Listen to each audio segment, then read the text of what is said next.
নমস্কার বন্ধুরা, আজকে আমি পপ কিচেনের তরফ থেকে আপনাদের দেখাবো পুঁই শাকের চচ্চড়ি। তার জন্য আমি উপকরণ নিয়ে নিয়েছি। দেখুন, পুঁই শাক,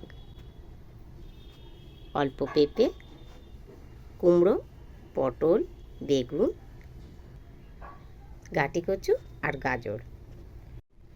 ভাবলাম ঘরে যাই কিছু ছিল তার সঙ্গে পুঁই শাকও নিয়ে চলে এসেছি। দেখি সকাল সকাল একটা চচ্চড়ি করে নেব।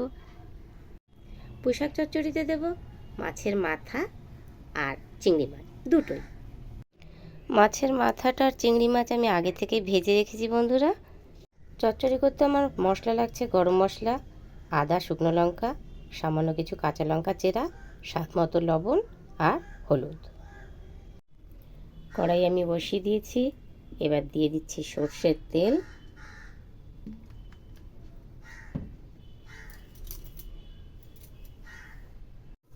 তেল আমার গরম হয়ে গেছে। এবার দেব 5 ফোড়ন,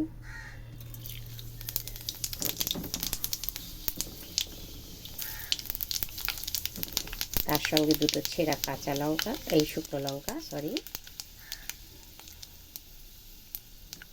আর দেবো সামান্য পরিমাণে একটু হলুদ, যাতে আমার মশলাটা না ছেটায়।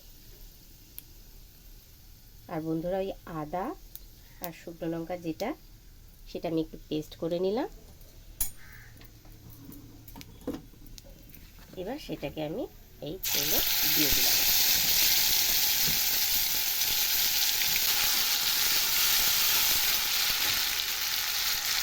মশলা আমার হয়ে গেছে। এবার দেব সবজিগুলো।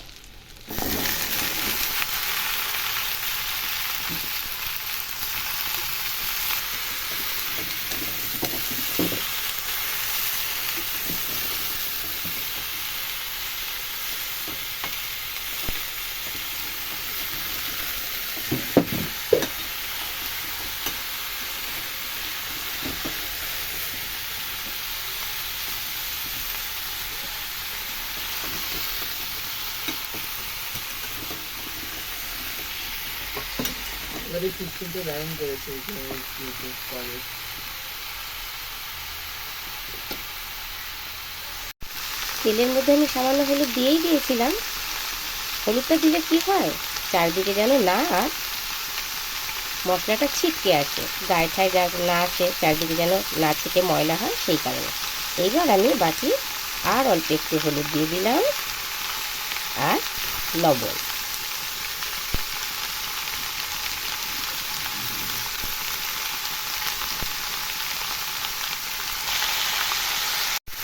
কাঁচা লঙ্কা চেরাটা এবার দিয়ে দিই ওপর থেকে।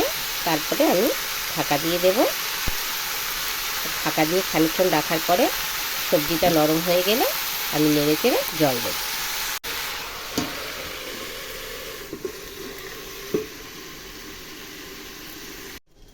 ঢাকা খুলে এবার সামান্য একটু চিনি দিয়ে দেব, টেস্টটা তাতে দ্বিগুণ বাড়বে।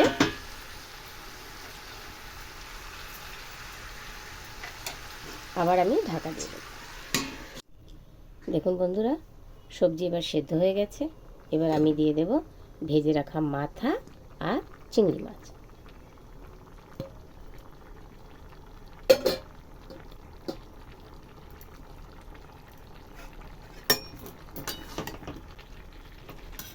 আপনারা তো দেখলেন আমি কিন্তু সবজিগুলো সব দিয়েছি, পুঁই শাকের শাকটা কিন্তু এখনো দেওয়া হয়নি। এর ওপরে আমি দিয়ে দেবো এবার পুঁই শাকের পাতাগুলো।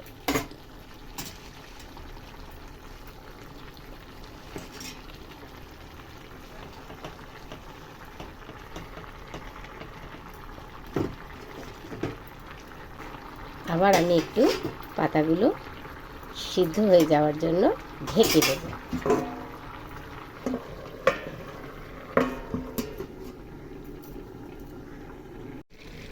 জল গরম হতে বসিয়ে দিয়েছি। অল্প একটু গরম জল চচ্চড়িতে ঢেলে দেব। জল আমার ফুটে গেছে। এবার এই জলটাকে আমি তরকারিতে ঢেলে দিচ্ছি।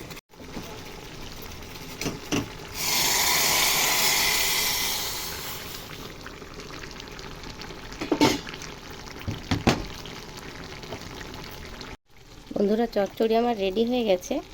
এবার নামানোর অপেক্ষা। এবার নামিয়ে দিতে হলো। হ্যাঁ বন্ধুরা, চচ্চড়ি আমার কমপ্লিট।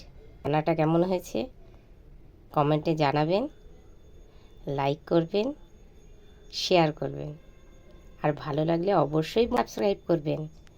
টাটা।